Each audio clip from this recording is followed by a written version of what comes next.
رسالة للناس اللي بتتفرج على مسلسلات مدبلجة، مثلا التركي والهندي، بالذات الهندي. يا جماعة انا عايز اقف عند الهندي ده بالذات واعرف انتوا ليه كده، انتوا ليه كبنات مصرية ليه منشدين ومنحازين للمسلسلات الهندي؟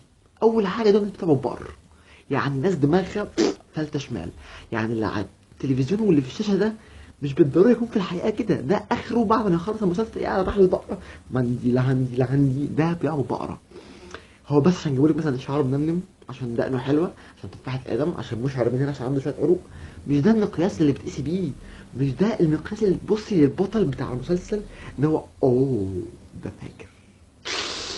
وبعدين اصلا انتوا بتفهموا ازاي من الدبلجه دي، والله يعني انتوا كل اللي بتتفرجوا عليه مثلا تبا لك، ما هذا، انك لمزع، انك رائعه، انك كيف تفعلين هذا، كيف انت كيف تفعلين هذا، مش هي.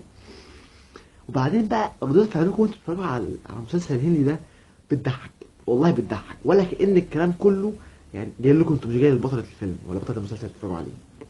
يعني البنت قاعدة في مشهد رومانسي، قاعدة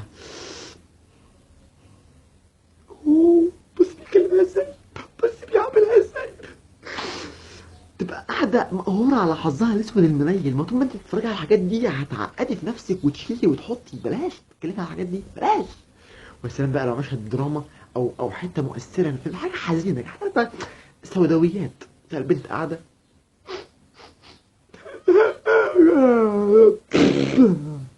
ازاي يكلمها كده، ازاي ده حيوان، مش الحلقه اللي فاتت حلو، ازاي الحلقه بقى حيوان.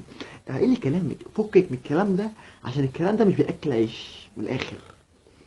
فوقي يا اوفر، يا اوفر، فوقي فوقي.